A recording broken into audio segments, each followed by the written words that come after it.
In the car wash shop, a piece of men's underclothes stained with an unknown liquid rushed out from under the base of my car.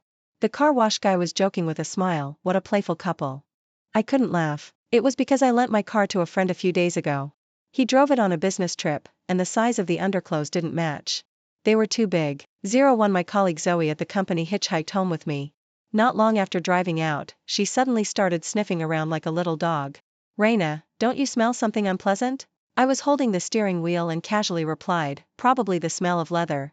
There's rare sunshine today, so I opened the car door to let it air out." It had been raining continuously for the past week. This morning when I turned around to get a bottle of mineral water on my way to work, I happened to notice some mildew spots on the leather seat in the back seat. No, Zoe was quite certain. It didn't smell like leather. It was more like the stench of rotten meat. Zoe was born with an abnormally sensitive sense of smell. Like a search and rescue dog, she could even tell if someone didn't wash their hands after using the toilet. With what she said, I involuntarily became vigilant. Zoe patted me on the shoulder and deliberately tried to scare me. "Don't worry. Maybe you forgot to close the window once, and a mouse climbed in but couldn't get out and died." If I hadn't been driving, I really would have punched Zoe. Dead mice, just the thought of it was disgusting. I'm moderately obsessive-compulsive about cleanliness. After thinking it over, I still called my boyfriend Jason. At 8 o'clock this evening, our parents had made an appointment to have dinner together to discuss my marriage with Jason. I asked him to say sorry to his parents that I would be half an hour late due to something unexpected. After safely sending Zoe downstairs to her home, I drove nonstop to the car wash shop. I directly said, "There's probably the body of a dead mouse in my car. Give my car a thorough interior cleaning." The car wash guy stuck his head into my car and carefully inspected it inside. He said he didn't find any dead mouse, but it seemed that some liquid had been spilled on the seat. I walked closer to take a look. Sure enough, there was a small patch of an unknown yellow stain in the middle of the back seat. I had just bought this car half a year ago, and I cherished it as a new car. I wouldn't even allow people to eat in the car, and I would stop anyone from taking off their shoes in it. Now not only did it smell bad, but the seat cushion was also dirty. I couldn't figure out why. 02 I had a fleeting thought about what on earth had happened in my car. In an instant, my obsessive-compulsive feeling made me feel itchy all over. Clean it all. Take the seats apart and wash the carpet too." The car wash guy quickly went to prepare the tools and said to me, "You won't be able to pick up the car for a while." I said it didn't matter and that I would come to pick it up after work tomorrow. The most important thing was to thoroughly clean the inside and outside of my car. I stood by the roadside, ready to take a taxi to the hotel reserved by Jason. Suddenly, the car wash guy whispered to his colleague. I looked over and found a mass of red on the floor where dirty water was flowing. It looked like a pair of underpants, stuck together into a small lump by something sticky. The car wash guy met my eyes and smiled. What a playful couple. I knew what he had misunderstood, but at that moment, I didn't have the heart to explain to him. I just stared fixedly at that piece of cloth. My frown grew deeper and deeper. Although the cloth was bright red, it was a men's style with 4 corners, and the size was a bit larger. So, a few days ago, when Jason borrowed my car, did he really go on a business trip or did he do something shady? I greeted the car wash guy and got into my car by myself to check the driving recorder. But I found nothing. The storage space was full, and the newer records had overwritten the older ones. There weren't even the records of the days when Jason was on a business trip. I could only ask him in person about what the truth was. 03 However, when I arrived at the hotel reserved by Jason, before I could ask him in detail, my parents and his parents were having a fierce quarrel in the private room. At first, I said I didn't want the bride price because I'm not selling my daughter, but you didn't agree and insisted on giving it. My father was so angry that his face turned red and he banged on the table hard. Now according to the regulations here, the bride price of 400,000 yuan can't be less by a single penny. I didn't ask you to buy a house, but now you say you can't raise that much money and can only give 200,000 yuan and ask me if I can make do. Hell no. My precious daughter can't make do at all. Jason's parents shrank on the chairs like quails, not daring to breathe. Jason's mother, who was sharp-eyed, saw me immediately and pulled me over at once. Raina, for the sake of your and Jason's true love, could you please persuade your father? We old couple are just poor vegetable sellers. The business has been bad recently, and we really can't raise that much money for a while. If we have to raise 400,000 yuan, we old couple can only consider selling our old house in our hometown. I knew that Jason's mother was playing the pity card. But on the other hand, Jason and I had been in love since our sophomore year in college, and it had been 6 years now. He was gentle, considerate, respectful to women, and tolerant of my bad temper. Whenever we had a conflict, he was always the one to apologize first. I really liked Jason and wanted to spend the rest of my life with him. I slowly walked to my father's side and smoothed his arched and stiff back. Dad, how about just 200,000 yuan? Didn't you say you didn't want the bride price at first? Jason was also trying to mediate at the side. Uncle, I really love Reina, and I only want to be with her in this life. How about this? Give me 2 years, and I promise to make up the remaining 200,000 yuan. Jason's parents quickly agreed. Yes, yes, yes, dear-in-laws. My son will definitely make it up to you. Make up your ass, my father cursed and said to Jason. You say you'll make it up in 2 years. Will that money be considered the joint property of you and Reina after marriage? Okay, even if not, do you mean that Reina will be the only one earning money for the living expenses of you two in the 2 years after marriage? Jason was speechless. I tugged at my father. My father shook off my hand, as stubborn as a mule. Whatever you say is useless. Marrying off my daughter is not like repaying a bank loan that can be done in installments. No matter how hard we tried to persuade him, my father just wouldn't budge. Jason's father also got angry and kicked over a stool. Your daughter can marry or not. My son is a lawyer. He's so excellent. There are so many girls asking about him from our hometown that they can line up from our house to the vegetable field. It's not like we must have your daughter. My father was so angry that he couldn't say a word. In the end, this gathering ended unhappily. Before we went home separately, I pulled Jason aside and was frank with him. After all, we're about to get married. There's one thing I must ask clearly. When I washed the car today, I found that not only was the back seat of the car dirty, but I also found a pair of men's underpants. How do you explain this? Jason pushed up the glasses on his nose, and a flush spread from his earlobes to his neck. I was familiar with his shy and embarrassed look. I subconsciously glanced at his crotch. Jason's face turned as red as a monkey's butt. He looked away and said in a low voice. XXX, beeped, XXX, beeped. Jason said that he had been on a business trip for half a month and missed me so much that he masturbated in the car. He was shy and found it hard to say this. He was afraid that I would laugh at him, so he deleted all the records during the business trip. As for the underpants, he forgot to bring his own when on a business trip, and the size was large because he bought them casually at a convenience store. He kept apologizing to me, saying that he had dirted my car and that such a thing would never happen again. I was the one who chased Jason back then. He had rosy lips, white teeth, and skin as fair as snow. His big, bright, and watery eyes made me unable to resist no matter what kind of expression he showed me. Just like at this moment, his beautiful, watery eyes were filled with shame, upset, and a pitiful look. I knew deep down that I probably loved him more than he loved me. Even though I still had some doubts in my heart, but I still couldn't help but walk towards him compassionately and gently stroke his face. Okay, I believe you this time. But don't let it happen again. Saying this sentence doomed that believing a man too much was a sad thing. Jason's face lit up with joy. He clasped my hand backwards and gently kissed it. We were affectionate for a while, and then Jason reluctantly let go of me. His expression also became serious. I'm sorry, Reina. You were wrong because of the bride price issue, but you also know my family situation. However, I will definitely make you happy. I'll earn money to support you in the future. In his arms, I was both crying and laughing. Alright, I'll go back and do some more ideological work with my dad. He loves me so much that he will definitely side with me. When I got home, I sat beside my dad, hesitant to speak. My dad put on a stern face. Just say what you want to say. I'll accompany your mom to have a beauty sleep later. I brewed a pot of tea, poured a cup, and handed it to him with a smile. Dad, can it just be 200,000 yuan? No. My father was resolute. Seeing that I didn't look good, he softened his tone. Reina, I didn't want the bride price at first because I didn't want you to suffer.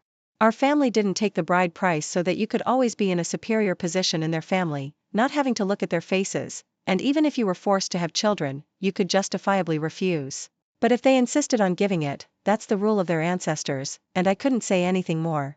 I thought Jason was a nice guy and treated you well, and he definitely wouldn't let you suffer at all. But when they said today that they could only give half, do you know how sad I felt in my heart? My precious daughter was being bargained over like a commodity. Hearing my father's heartfelt words, I felt a pang of sadness in my heart. I didn't say a word for a long while. My father took a sip of tea and continued. I'm not trying to stop you from being happy. I just think that agreeing on the amount of the bride price and then going back on it at the last minute shows that their intention to marry you isn't sincere. If I compromise this time, there will be a next time and the time after that. Our in-laws will think we're easy to bully. I really can't say whether you'll get along well with them after you marry into their family. I was about to say something when my mom came out in her pajamas.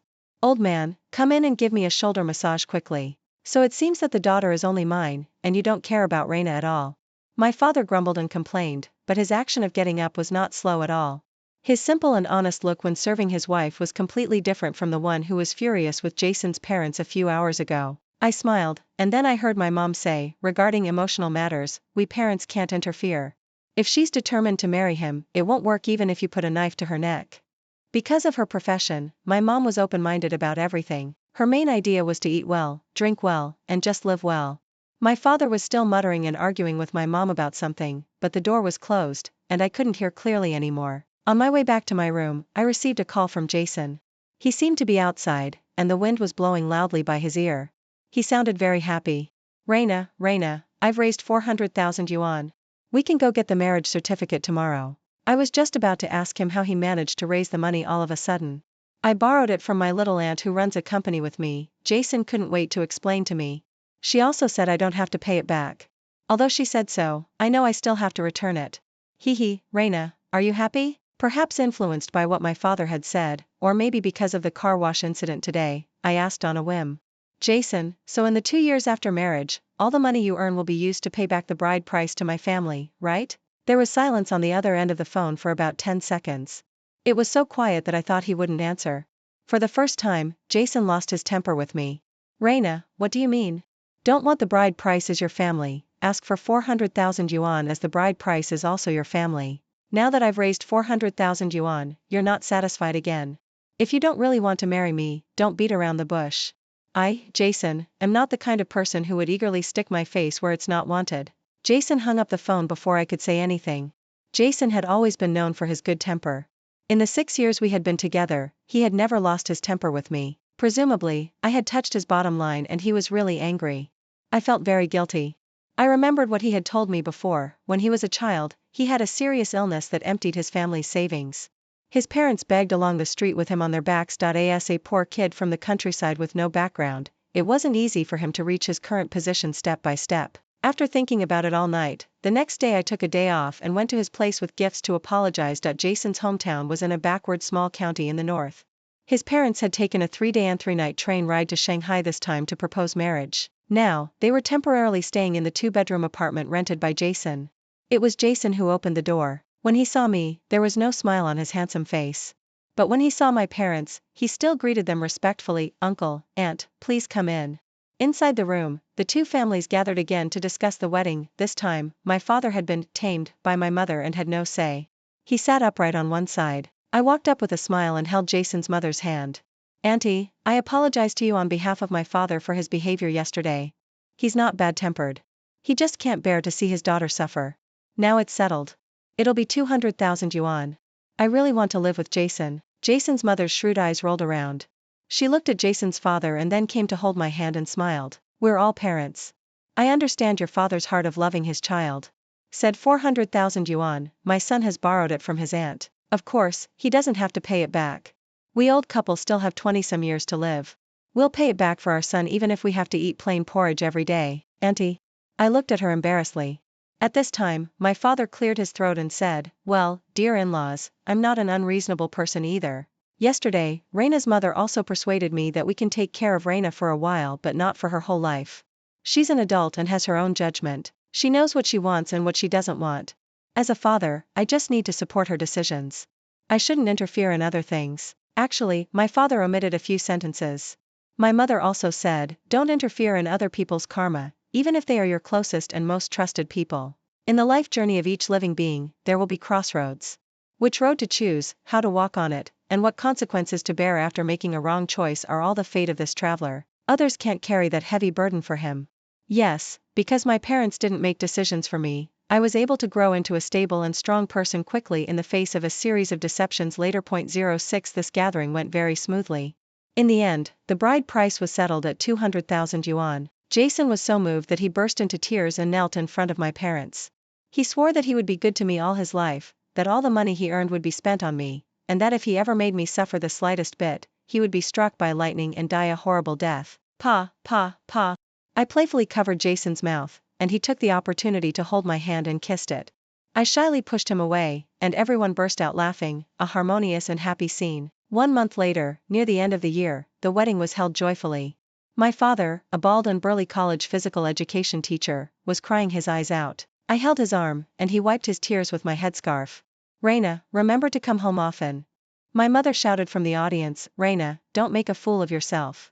I looked at my parents who loved me, at Jason's affectionate eyes, and at the relatives and friends who came to the banquet to witness our love. It was as if putting on the wedding dress had brought me to the pinnacle of happiness. I really hoped that time could be frozen forever at that most beautiful moment. After the wedding banquet ended, I rushed into the bridal chamber immediately to count the money gifts. Jason smiled fondly and said that I was a money lover, then he said he needed to go out for a while. I thought he was going to buy something, so I shyly waved at him. Just go. Why, tell me about it. Okay, wait for me. I waited for 3 hours. I had already finished counting the money gifts, and I had even taken a shower. I was lying on the bed, wearing sexy pajamas. I was so tired from greeting the guests during the day that I was sleepy while clutching the quilt. Suddenly, I remembered something and shuffled to the door in my slippers. The 3 pieces of gold jewelry that my parents had prepared for me were still in the car. Even though the car doors and windows were locked, I still wasn't at ease. I wrapped a thick woolen shawl around myself and took the elevator to the underground garage. The dim underground garage emitted faint glimmers. Most homicide cases happened on such a hazy night. I tightened my arms and planned to grab the things and run. The moment I opened the car door, a pungent and fishy smell rushed into my nose. Almost subconsciously, I covered my mouth and nose and held my breath to look inside the car.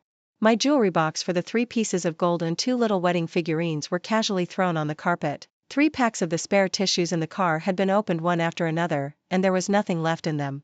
I hugged the jewelry box tightly in my arms, but my hand resting on the car door frame was shaking. The disgusting and sticky smell in the car lingered in the cramped compartment. It was fresh and still warm. Because of the sweet illusion, the car wash incident that I had almost forgotten came back to me like a huge wave. I didn't want to believe it, but I had to. I stiffly raised my head and looked around the quiet underground garage.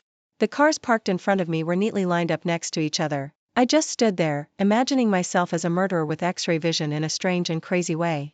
I could accurately locate the specific hiding place of the target through the obstacles in front of me. Then I would rush over and stab the prey again and again until the prey died with its bloodshot eyes wide open in horror. Yes, at that moment, realizing that Jason had abandoned me on our wedding day and done something indescribable with another woman, I wished I could kill him immediately. The more I loved him, the more I hated him. Where on earth was he hiding? Where was he hiding, in which car? I pulled my hair crazily to calm myself down, then took out my phone and dialed his number. 1 second, 2 seconds, 3 seconds. Suddenly, the ringtone rang from a parking space 5 meters away from me. The ringtone was so familiar. It was my favorite song, Julie. The lazy, bewitching, and slightly tipsy melody drifted in the empty and silent underground garage. The long and gloomy music mixed with the chaotic lights was like the curtain being raised for an absurd drama. The ringtone lasted for about 50 seconds and automatically hung up when no one answered. When I was about to dial again, footsteps, one after another, pounded on the ground irregularly. With a dejected look, Jason slowly appeared in my sight. His clothes were in disarray, and the buttons on his shirt were fastened crookedly. I forced a bleak smile at the corner of my mouth and pointed in the direction of the car. So, that pair of underpants last time wasn't yours. Jason lowered his head and struggled to say nothing. It doesn't matter, I heard myself say. You two were so passionate. The driving recorder probably didn't have time to delete the records this time. Our appearance caught them off guard. After all, he was even wearing his pants inside out now. Jason suddenly raised his head and looked at me in horror. He took a few steps towards me. I made a gesture to stop him from approaching me and coldly said, "Where is he?" Jason swallowed hard. He's gone. I didn't believe it and started walking towards the place where he was hiding. Before I had taken a few steps, a sigh with a mocking tone came from that side. "Oh, I told you not to hide." Following the voice, a young man walked out from the shadows. I stared at that face that looked reckless when he smiled. I was hesitant, shocked, and it was also ridiculous. Atlas. Atlas was an alumnus of the same university as Jason and me. He was 1.9 meters tall, had a strong build, and was crazy about playing basketball. Most importantly, he once said to me during a provincial basketball game, "If I win, can you give me a chance to court you?" Yes, Atlas had pursued me vigorously and ostentatiously at school. I was already with Jason. Since Jason had announced our relationship on the campus confession wall, our relationship wasn't a secret at school. Could Atlas, who was always surfing the internet, not know about it? But Atlas had a thicker skin than a bulletproof vest from World War II. He waited at the girls' dormitory building every day, begging me to go on a date with him. Go on a date with me once, and you'll know whether I'm better or that fair-faced guy from the law major is better. Later, it was the fair-faced guy he looked down upon who beat him up hard on the ground. Oh, you don't know? Atlas didn't even fight back when he was beaten. He even smiled at Jason, the campus heartthrob. What a masochistic pervert. At that time, I didn't suspect anything and thought that Atlas didn't fight back because he was guilty. I was even a little touched that the gentle and refined Jason fought with others for me. After that, Atlas completely disappeared from my sight. I found out after asking around that Atlas had been sent abroad by his parents to temper his arrogant and overbearing temper. And for a short while after Atlas left, Jason was in a bad mood and couldn't even eat. He said it was because of the pressure from his studies. After so many years, when I thought about the details again, it suddenly dawned on me. I looked up at Jason, who was standing still and silent like a statue. Do you have anything to say? There's nothing to say. It's just as you see. Atlas walked to Jason's side, affectionately hooked his neck, and smiled frankly. What a, just as you see. I finally couldn't control my reason and started shouting loudly, then I climbed into the car and tried to access the driving recorder. I wanted to make the video public and let them feel the power of public opinion, but I found that the driving recorder was turned off. Alright. This time instead of deleting the records, they just turned it off directly. I was so angry that I pounded the steering wheel hard. Jason ran over in fear. Reina, I beg you, don't do this. Don't hurt yourself. It's all my fault. You can hit me or scold me. Of course, I wanted to beat you to death. I climbed out of the car, my teeth chattering with anger that I gave you a gun, but you were controlled by it. Damn it. Divorce. We'll go get divorced tomorrow. Jason's face turned pale. He desperately tried to pull me. I turned around and forcefully shook off his dirty hands. Clean my car, or I'll sue you for intentionally destroying property. I walked home in my slippers. The bridal chamber was my parents' dowry for me. The property ownership certificate had my name on it and had nothing to do with Jason. I walked around the house, clearing out all of Jason's things and throwing them towards the door. Jason stood at the door, looking helpless, but he said that he wouldn't divorce me and that he would stay with me for the rest of his life. Bah, you scumbag. Who wants to spend the rest of their life with you? I vigorously threw out the debate trophy that Jason had won during college. Jason didn't dodge. He was hit on the head by the golden trophy and bled. Atlas, who was leaning casually against the wall, finally couldn't stand watching the show anymore. He pulled the 1.78-meter tall Jason into his arms and got angry with me. What right do you have to lose your temper? Who's the third party here? I think it's necessary to teach you a lesson today. What? My hoarse voice made a weak sound. I stared blankly and unbelievably at Jason, who was covering his wound. A look of panic flashed across Jason's eyes. He grabbed Atlas's sleeve. Don't say anything. Why are you afraid of her? Atlas stretched his neck, filled with indignation. To tell you the truth, Jason and I have liked each other since high school. In our freshman year, you fell in love with him at first sight and pestered him relentlessly. You showed your love for him so ostentatiously that all the classmates put him on the moral grill. If he refused you, it would seem like he was an extremely evil and cold-blooded person. I was about to confess my love to him, but you butted in and forced him to be with you. Now it's clear who's the third party who's disrupting others' relationships, right? My hands hanging by my trousers seems clenched tightly until they turned white. I questioned Jason word by word. Is what he said true? This world is really ridiculous. Atlas was partly right. I did fall for Jason because of his looks at first sight. At the beginning of our freshman year, Jason, as the freshman representative, went on stage and was immediately praised as the new campus heartthrob by his fangirls. Countless candid photos of Jason's daily life were constantly circulating on various campus communication websites. Although I didn't take those photos, I was also one of his fangirls. I'm the kind of person who dares to love and hate. When I meet someone I like, I rush forward without hesitation.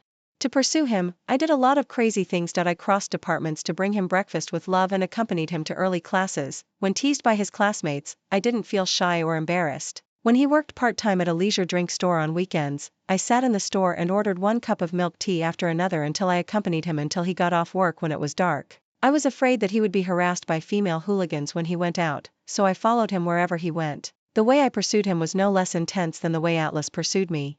And all of this was based on the fact that Jason didn't explicitly refuse me. He would eat the breakfast I bought for him and accept the birthday gifts full of my love. He wouldn't be annoyed by me chasing after him like a sticky plaster.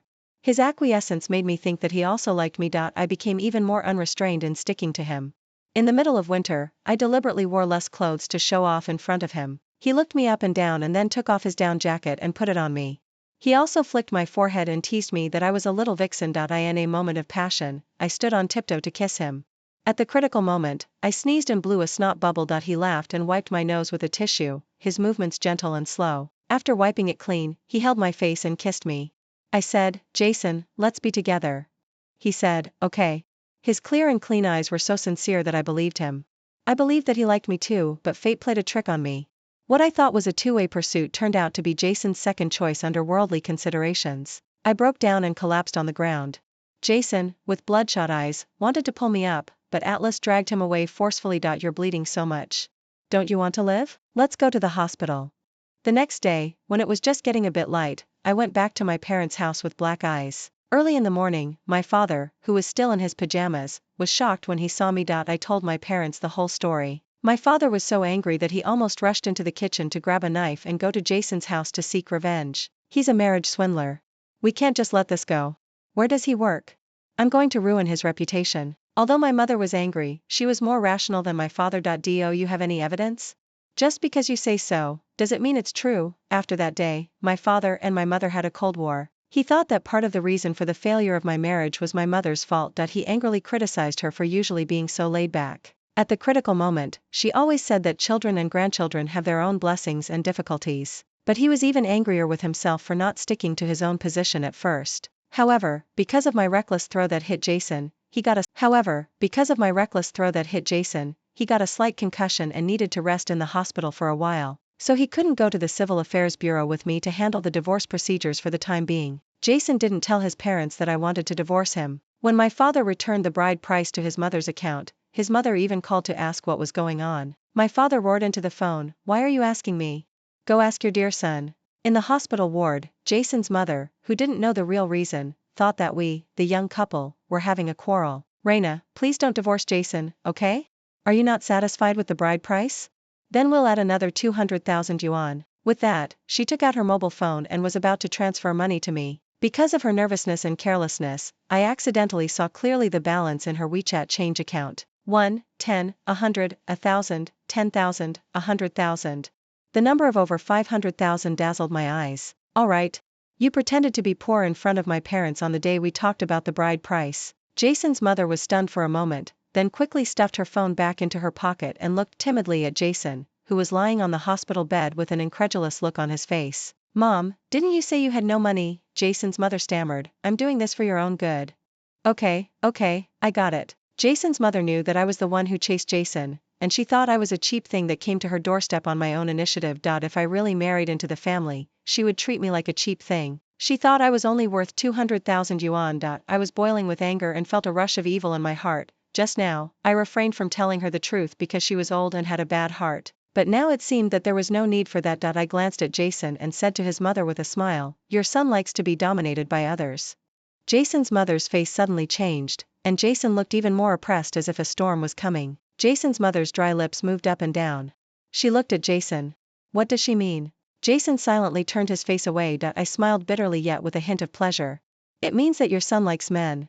With a loud bang, Jason's mother, who was old-fashioned in her thinking, had her worldview shattered. I've never looked down on sexual orientation. When I was in college, I was so obsessed with Thai BL dramas with my roommates that I was crazy about them. However, such a relationship should be established without hurting others. The world has gradually become more open about gender issues. They could have been together openly and above board. Why did they use me as a barrier to shield them from the secular world? What did I do wrong? Was it because my love was wrong? For the first time, I felt that two men in such a situation were so disgusting. Jason's mother could hardly walk. She staggered, took 2 steps at a time, and threw herself on Jason's quilt, crying bitterly, "What sin have I committed to give birth to a son like you?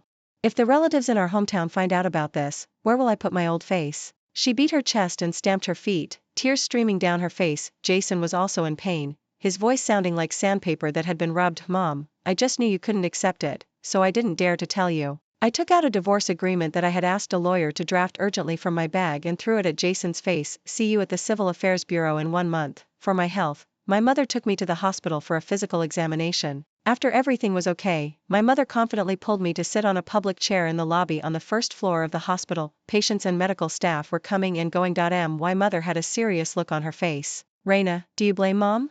If I had supported your father and stopped you from getting married back then, before she retired, my mother was a psychology professor at the university, there was a reason for everything she did." I nodded and said I didn't blame her. My mother shook her head. "You're my daughter. You can't deceive me. Deep down in your heart, you do blame me, but you blame yourself even more." With just one sentence, I couldn't hold back in front of my mother anymore. Tears fell down my face, and I choked up and said, "Mom, I don't understand. Do I look so easy to bully? Am I so unworthy of being loved? Silly child." My mother patted the back of my hand. Why does being loved have to be romantic love? The affection that your father and I have for you, and the friendship that many friends have for you, aren't they also a kind of love? Precisely because you've enjoyed so much love, you think the world is so beautiful. When you like something or want to get something, you charge forward like a reckless calf, without hesitation and regardless of everything. Usually, the poorer your risk awareness is, the more painful the fall you'll take. Do you still remember that in junior high school, you took the initiative to tell me about the time when you were willing to be cheated? You said that on your way to school, you passed a flyover and saw a beggar with both legs amputated. You felt sorry for him and gave him all your lunch money for the day. You went hungry for a whole day, and your classmates laughed at you for being a fool. Later, when you met that beggar again, only this time his hands were disabled instead of his legs. You knew he was a cheater, but you were still willing to give him all the money in your pocket. Do you remember what you said when I asked you why you did that? I wiped the moisture from my eyes and said calmly, I remember. I said that he must have a reason for cheating. Yes. My mother looked at the crowded medicine pickup window. You guessed that he had an 80-year-old mother waiting to be supported at home, guessed that he had a child who had been ill for a long time and needed to stay in the hospital all year round, guessed that he was ruthlessly laid off by the company during a difficult time. You found countless excuses for him, but you never guessed that human nature could be evil. I lowered my eyelashes thoughtfully and listened to my mother's narration. In high school, there was a poor student in your class who was raised by his grandfather. He wore school uniforms all year round and didn't even have a down jacket to keep warm in the freezing winter. You sympathized with him and came to me for money. Not only did you want me to buy clothes for him, but you also wanted me to sponsor this poor student.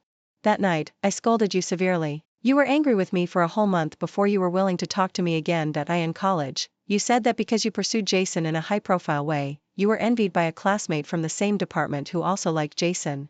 She secretly put a poisonous snake in your bedding and almost killed you. But she just cried a few times and said that it would be hard for her to find a job if she got a demerit record. You softened your heart and let her go. The last ray of sunset shone on my mother's loving face. Before I retired, I was so busy giving psychological counseling to others that I forgot to give it to my dearest daughter. I wanted to tell her. My mother's wise and profound eyes stared fixedly at me. When excessive kindness turns into bottomless tolerance and indulgence, it becomes foolish cowardice. The remaining warmth of the sun was blown away by the evening wind. In the blink of an eye, the busy hall was empty, the loneliness slowly surrounded me. Suddenly, I understood what my mother had done. The wind blowing through the hall smoothed her hair. It was both self-mockery and growth. Mom, you're really tough on me. If I'm not tough, you won't grow up, honey. You won't turn back until you hit a wall. Since I was a child, I had been the apple of my parents' eye. I lived a life of luxury, getting whatever I wanted. My growth path was so smooth that I hardly encountered any setbacks. The world that was like purgatory for others was a fairy tale world with princesses and princes for me. I was soaked in a honey pot, so I was destined not to taste the bitterness of life. Having never tasted hardship, I didn't develop any sharp edges, thorns, or a cutting edge. It could be said that I was a lucky person, but this luck led to my later misfortune. My love for Jason was wholehearted, pure, and without any defenses. However, my foolish kindness and love for over 20 years finally backfired on me. Just as my mother said, if I didn't experience a complete loss and didn't face the consequences until it was too late, I would always be that naive and despised goody two-shoes. 2 weeks later, Jason's mother brought Jason to our door to apologize, but my parents refused to let them in. I accidentally ran into them when I got home from work. Jason's mother directly knelt down in front of me. She also begged me not to divorce Jason. I lost my love, while her family would lose face. I moved my feet aside and patted Jason's thin shoulder. You still have time to come and pester me here. You haven't been to work these days. Don't you know what's going on in your company? Jason looked up blankly. What? I opened the camera and played a video for him to watch. In the video, it was clearly seen that Atlas and Jason were pulling and tugging in front of my car. Atlas, who was stronger, directly pinned Jason against the car, took the car keys from him, and opened the car door. Jason half-heartedly was pushed by Atlas into the car compartment. Then the two of them jumped out of the car in a fluster. And then there was the scene of the three of us facing off. Well, your handsome faces are clearly shown in high definition without any mosaics. How could this be? I smiled. You could delete the records and turn off my driving recorder, but you couldn't turn off others. There were hundreds of cars in the community garage, which meant there were hundreds of driving recorders. There would always be some that captured what I needed. However, it still took me some effort. I cried in the community owners group, saying that I had lost an emerald bracelet worth 5 million yuan in the underground garage. I asked if any kind-hearted person would be willing to check their driving records. Once I got the bracelet back, I would give a generous reward. The car owner was a girl bright and beautiful. I spent the money for a meal and not only got the video but also made a friend. This video might not be able to prove that Jason had cheated after marriage in a legal sense, but that wasn't my intention. I just needed to spread this video a little bit in the law firm where Jason worked. Before getting married, he had sent wedding candies to almost all his colleagues in the company in a high-profile way, so his colleagues would know. He found a girl to deceive into marriage in order to cover up the fact that he was gay. The public, full of a sense of justice, in order to punish such a scumbag, must let him experience the power of public opinion. Jason's glorious deeds would quickly become a hot topic in society. Girls who had similar experiences would jump out angrily to uphold justice for me and condemn him harshly. He might not be fired by his boss, but he would be drowned in the spittle of everyone. He would break down again and again under the strange looks of ridicule and sarcasm. Mental torture is the real torture. 12. Ah, you evil woman. Jason's mother curiously came over, screamed, snatched my phone, and was about to smash it on the ground. Go ahead and smash it. It's the latest model of Apple, costing over 10,000 yuan. I sternly stopped her. Even if you smash it, it won't help. The video has already been uploaded. Jason's mother froze on the spot. Jason snatched the phone from her hand and stuffed it back into mine. Just like before, he put on that pitiful and submissive look. Mom, I beg you, don't make a fuss. It's all my fault anyway. The wailing of Jason's mother seemed to still echo in the corridor. She's ruined your job. Why are you holding me back? I'm going to go up and strangle her. Such a person is despicable and shameless and deserves to die a horrible death. I stood there motionless for a long time. My mother opened the door and came out, took my hand, and led me into the house. Sometimes you should also learn how to filter out dirty words. One day after I divorced Jason, Atlas asked me out once. The place was a magical bar that he invested in and opened on his own. In the colorful bar, there was a mixed crowd of all kinds of people. The strippers dancing on the stage were all transgender people. The people hooking their shoulders together at the bar were hard to tell whether they were male or female. As a normal woman, I seemed out of place when I walked in. Atlas lazily leaned on the sofa and waved at me from a distance. I walked over quickly and refused the cocktail he offered me. If you have something to say it quickly. I'm busy. Atlas threw down his glass, curled the corners of his mouth, and pointed it out. If you were really busy, you wouldn't have come. I didn't say yes or no. Since that's the case, I won't beat around the bush. I'll get straight to the point. Atlas leaned back leisurely, crossing his long legs. Jason has a strong sense of morality. Because of his guilt towards you, he refuses to get back together with me no matter what.